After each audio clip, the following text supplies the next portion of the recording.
posting this because I keep refreshing the county news sub, hoping for an update that never shows. Maybe writing it down will make me stop doom scrolling.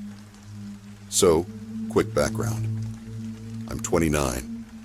Moved back to my hometown last spring after blowing through my savings in the city. The only gig I could land fast was helping the Historical Society box up the old Hollow Ridge Library, while contractors gut the place for its modernization. It's a 2-story brick shoebox on the edge of farm country. Nothing but cornfields past the parking lot. My partner in dust-covered crime was Jade, an adjunct professor stuck between semesters. We got paid in grant money and stale break room donuts, but the place had industrial AC, so we treated it like our summer hideout from the heat wave. Day 1, Monday. The foreman waved us in at 8 a.m., daylight so bright it bounced off the tarps over the windows. Inside smelled of old paper and drywall dust. Our job, catalog anything headed for the archive trailer. By coffee break, Jade found a stack of 1950s circulation cards, stamped with the same patron number, but no name. It creeped her out. I shrugged. It's a rural town. Everyone used to share cards. Day 2. We heard hammering upstairs while we worked the basement stacks. Every hour or so, the banging stopped long enough for footsteps to cross the floor right above us, slow and even, like pacing. The crew swore no one was on second. When we checked, all we saw were empty reading tables under drop cloths. Jade joked it was the Dewey Decimal Ghost, but she kept glancing at the ceiling after that. Day 3. The upstairs pacing got louder, heavier. Boots, not sneakers. I recorded a voice memo for proof, but the playback was just static. That afternoon, I noticed fresh sawdust sprinkled across a row of shelves we'd already cleared. My chalk marks, big X's we used to track progress, were gone. In their place, someone had penciled a question mark on the end cap. Jade thought the contractors were messing with us. The foreman said none of his guys worked down there because of OSHA dust rules. Day 4. We came in to find the lock on the basement door replaced with a brand new one. No one admitted swapping it. While Jade phoned the Historical Society, I tried my old key anyway, and it turned. Inside, the chalk X's had been rewritten in tidy librarian handwriting. Smaller, almost neat enough to pass as printed. Later, Jade discovered a hole drilled through one of the HVAC vents leading to a crawl space. The metal edges were clean, as if done with a hole saw, not a random rat. That night, I dreamed of a library desk bell ringing endlessly down a hallway I couldn't reach. Woke up sweating, even with the fan blasting. Day 5. We decided to set boundaries, literally. I tied red surveyor tape across each cleared aisle so we'd know if someone moved through. Midday, we left for lunch at the diner. When we got back, every strip of tape hung in perfect knots from the ceiling, all the way down the central corridor, like someone had threaded the stacks together. That's when Jade wanted cops involved.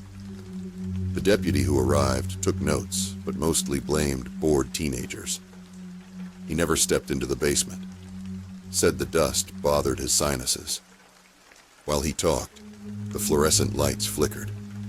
Each bulb buzzed in sequence down the row, a wave of brightness chasing a shadow that felt like it skimmed our backs. He didn't notice. He was tweeting the heat index warning. Day 6, Saturday. No contractors. Weekend. The building was ours. We agreed to finish boxing the microfilm reels and be done. At 2 p.m., sunlight poured through a gap where someone had peeled back a window tarp upstairs. We followed the beam, thinking foreman forgetfulness, but the tarp was sliced, not lifted. Jade leaned out, scanning the empty parking lot, when the reading room clock behind us chimed. It's been broken for years, hands stuck at 10:12. Now they ticked, second hand jerking forward. I snapped a photo, the image saved completely black. Back downstairs, we found a trail of old raffle tickets we hadn't handled. Yellowed strips leading toward the crawl space opening. Each ticket had that same patron number we saw on the cards. Jade wanted to leave. I did too, but I hated the idea of whoever it was watching us run.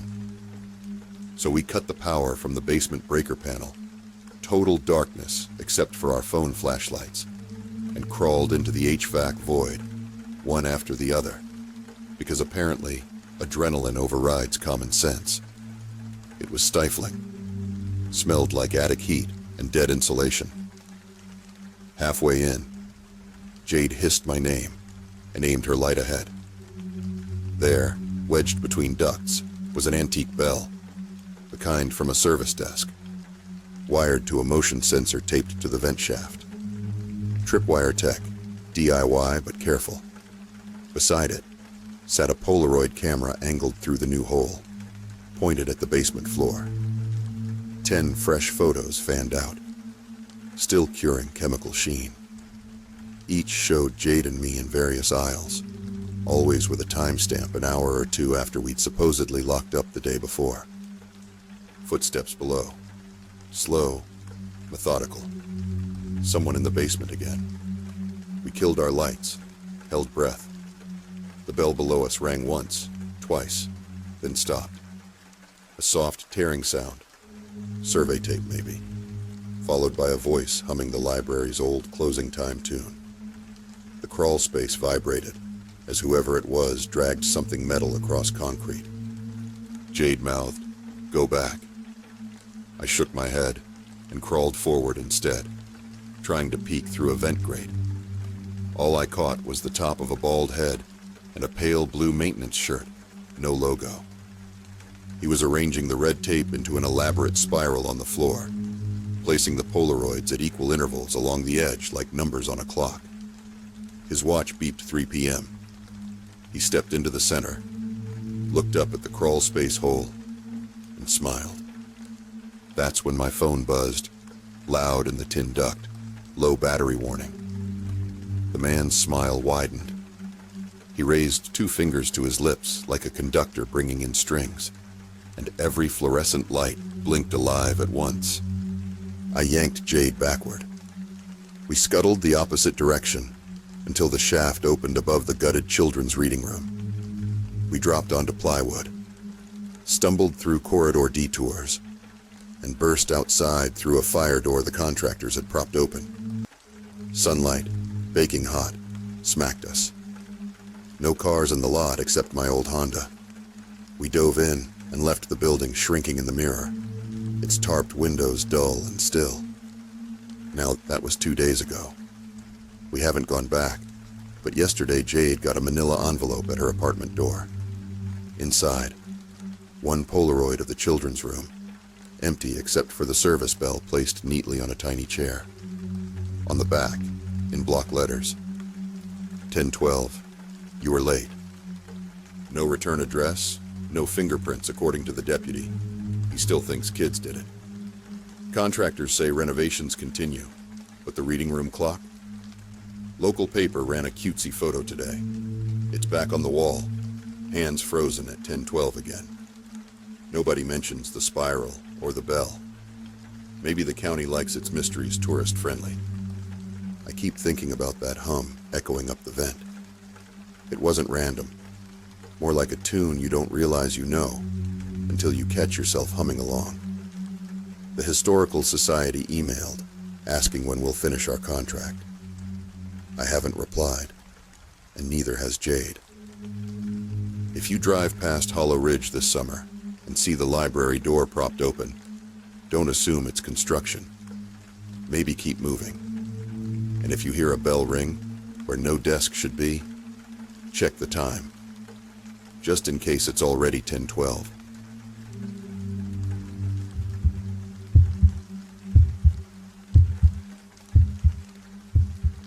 I'm only typing this because my therapist says getting it out of my head might keep the dreams from looping. So, yeah, here goes. 3 weeks back, right in the thick of that record-breaking July heat wave, I decided to hit Sunsplash Pier after my overnight shift stocking freezers at the grocery warehouse.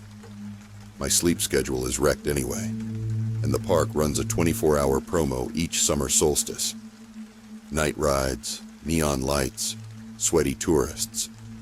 It sounded like noise loud enough to drown out the silence in my flat since Mia moved out. I parked just after 2 a.m.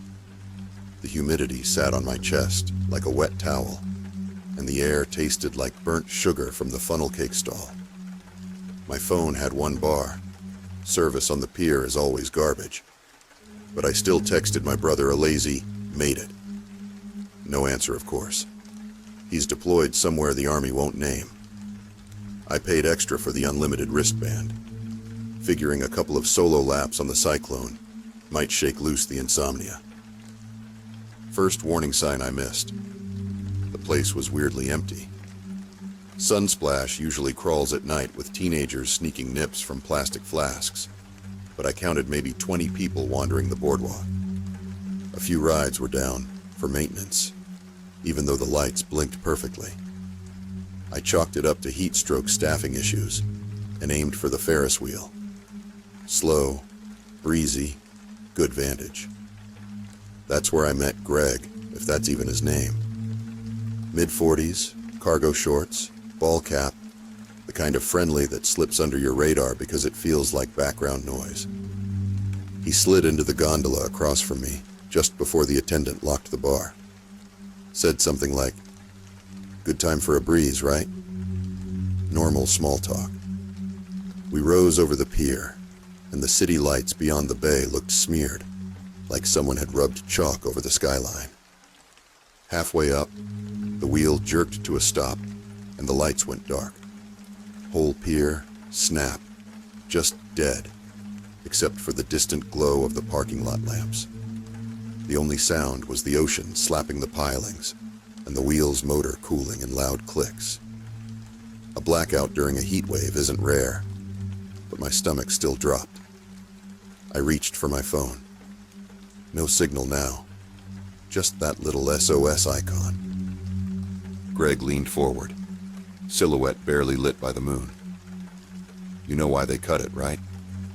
His voice stayed casual, like we were debating weather. "Heat pulls too much from the grid. They have to choose which parts of the island stay online." I muttered something about lucky us and tried to flag the attendant 40 feet below, but the booth was empty. When I turned back, Greg held a laminated security badge up to the moonlight. Park logo, his photo, name unreadable in the dark.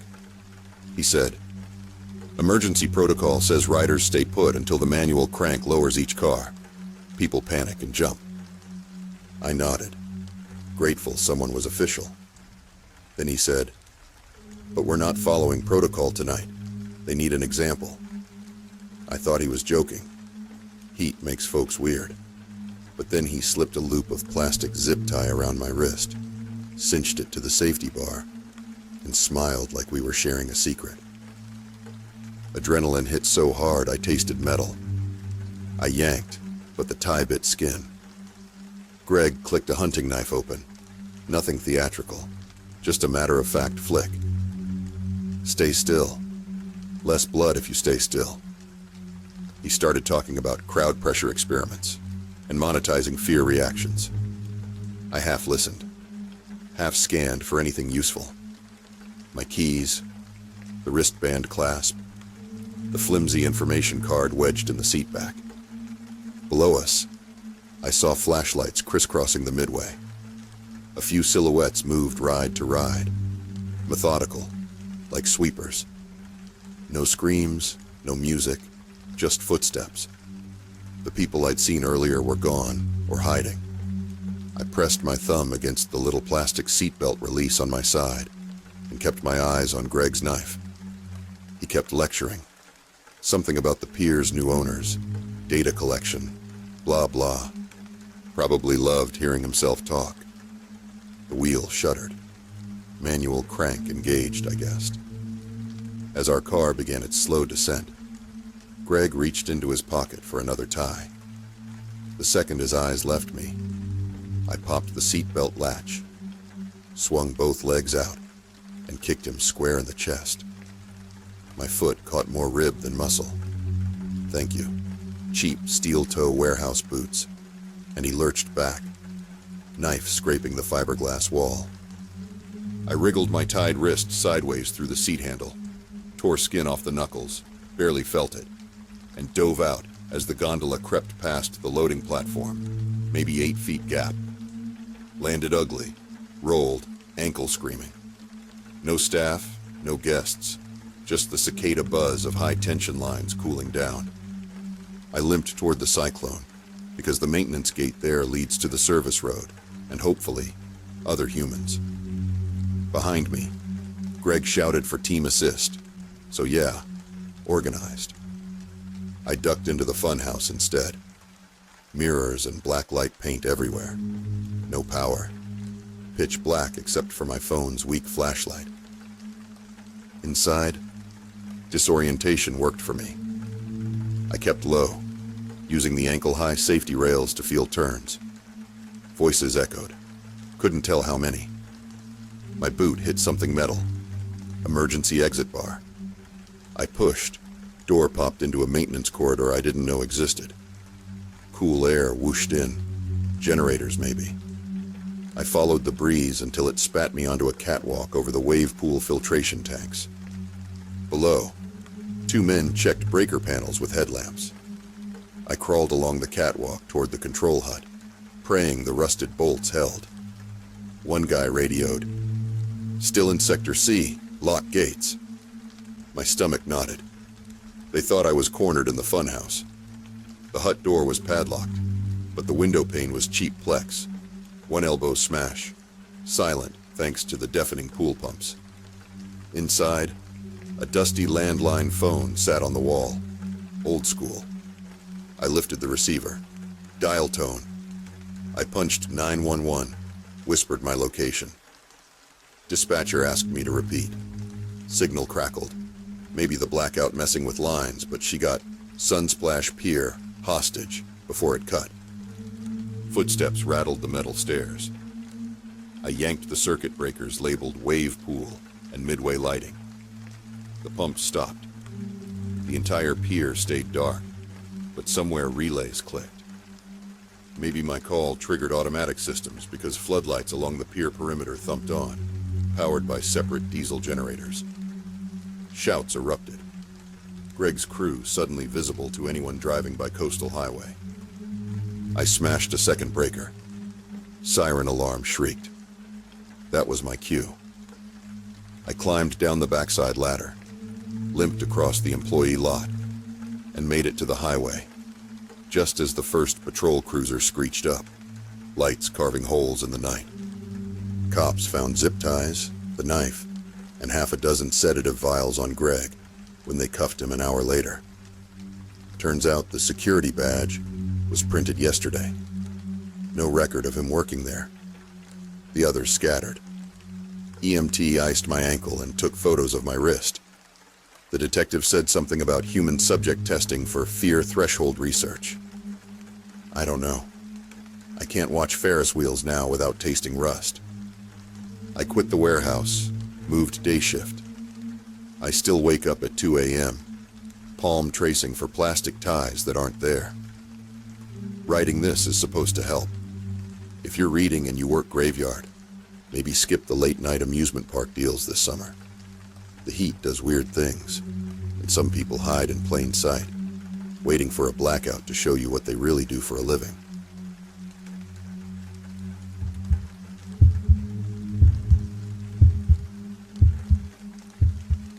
I'm typing this on the night bus home, hands still vibrating, even though the sirens quit an hour ago, so forgive the jittery grammar. If mods think this breaks any rules, delete it. I just need the record somewhere public, in case the videos vanish again. Backstory first. I coach a summer youth theater program in Midtown. Tuesday was our equity parade, basically a mashup street festival, plus protest march the city greenlit, to keep everyone's heat wave cabin fever from exploding. I'd promised the parents we'd walk the troupe down Laurel Avenue, perform a 5-minute piece on the mobile stage, and bounce by dusk. Helping me wrangle the kids were Mateo, music director, Chris, props, and Aisha, new intern doing this for college credit. We'd rehearsed crowd management protocols, buddy system, burner phones, cooling packs, because tourists plus 98 degrees plus politics equals chaos. T8 hours, 11 a.m. City crews were still setting metal barricades, but the vibe felt block party bright. Vendors, chants, chalk art. Aisha noticed groups of volunteers in white medical vests, handing out electrolyte pouches. I clocked one guy scribbling inside a spiral notebook, not talking, just scanning the crowd. Harmless, right? Clipboard people hover at every march. T2 hours, 5 p.m. Heat index hit 108. Cell towers throttled. Our group chats lagged 10 minutes. That's when the first misdirection happened. A megaphone voice, no visible speaker, told everyone heading toward the river stage to reroute to the North Gate hydration station. We followed the flow. Thousands did. Only to find the gate padlocked. No volunteers. Just a tangle of steel fencing funneling bodies onto the elevated loop road that rings the district. Think 6 lanes of sun-baked asphalt 15 feet above ground, railing on one side, Jersey barriers on the other. No shade, no exits except at the far ends. Whoever redirected us basically corralled half the parade up there. T0, 7:05 p.m. Dusk smeared pink over skyscraper glass. Someone killed the streetlights along the loop. Every bulb went dead in sequence like dominoes. Car engines revved underneath. Police units blocked the ramp we'd come from. Lights spinning, but sirens silent. Overhead, loudspeakers crackled. For your safety, remain stationary. Medical checks incoming. People murmured, but the crowd stayed polite. Then the white vest medics appeared, maybe 30 of them, marching single file down the shoulder. They carried rolling coolers and those notebook spirals. One stopped every 20 feet, jotting something, nodding to himself. When they reached the midpoint, dead center of the trapped crowd, 4 flares fired, painting everything blood red. The coolers opened. Not water. Cattle stun wands, the kind slaughterhouses use. Organized group, 0 doubt. Mateo grabbed my arm. Time to bail. He pointed to a maintenance ladder bolted to the outside railing, 30 feet down to an alley. Chris rallied 3 of the oldest kids. I herded the younger ones. Aisha stayed behind to shepherd parents we'd adopted on the route. She yelled to us over the chanting, "Get them down. I'll be right after." T plus 30 minutes, 7:35 p.m. By the time I hit asphalt below, Mateo and Chris had the kids huddled behind a dumpster. Above us, muffled screams, zaps, something heavy hitting metal. I climbed halfway back up, phone flashlight cupped, and saw shadows jerking as the medics prodded people toward the center, where traffic cones now formed a spiral. No joke, a literal human maze. Every stunned marcher got dragged to the next ring and forced to kneel while the notebook guys sketched. Some kind of fear threshold mapping. The cool, clinical way they worked screamed experiment. I dropped back down. Mateo wanted to rush the ramp, but Chris said no. We'd get mowed by cops or the stun crew. Instead, we sprinted alley to alley toward the south exit ramp, kids in tow. Half the street cameras above us rotated to track, red LEDs blinking like they were live streaming. I yanked a fire escape ladder down, shoved everyone up, figuring rooftops beat alleys. Halfway up the last child, a stun wand clicked inches from my calf. Clipboard guy, same one from noon, stood there, notebook open to a page covered in my name. He whispered, "Need the outliers too." I kicked the ladder loose. He grabbed my ankle. Boot connected with his chin on reflex. Direct confrontation number 1. He staggered, but his buddies rounded the corner. Chris, ex-army bless them, hurled a props bag full of steel tent stakes. 2 medics dropped. Clipboard guy ducked, but lost his notebook. Pages flurried down the alley like charred snow. I slammed the fire escape ladder up. Our group hauled across the roofline until we spilled into an unfinished condo skeleton. Concrete floors, no windows, a yawning drum for every footstep.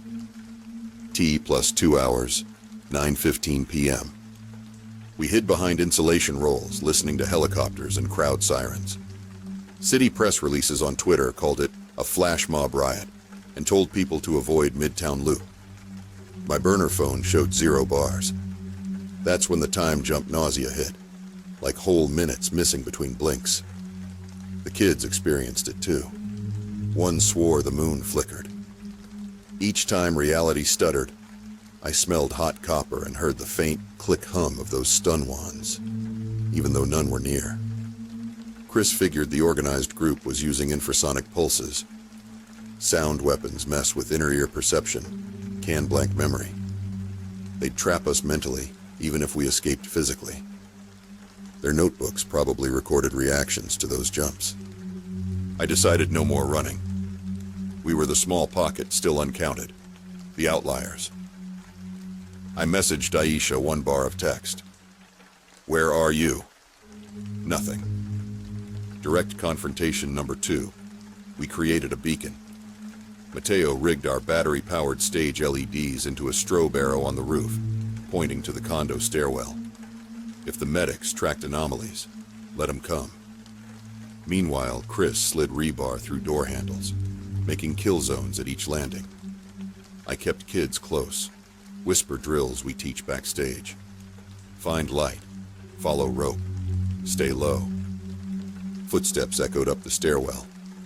Measured, professional. The stun wand's blue sparks lit dust motes.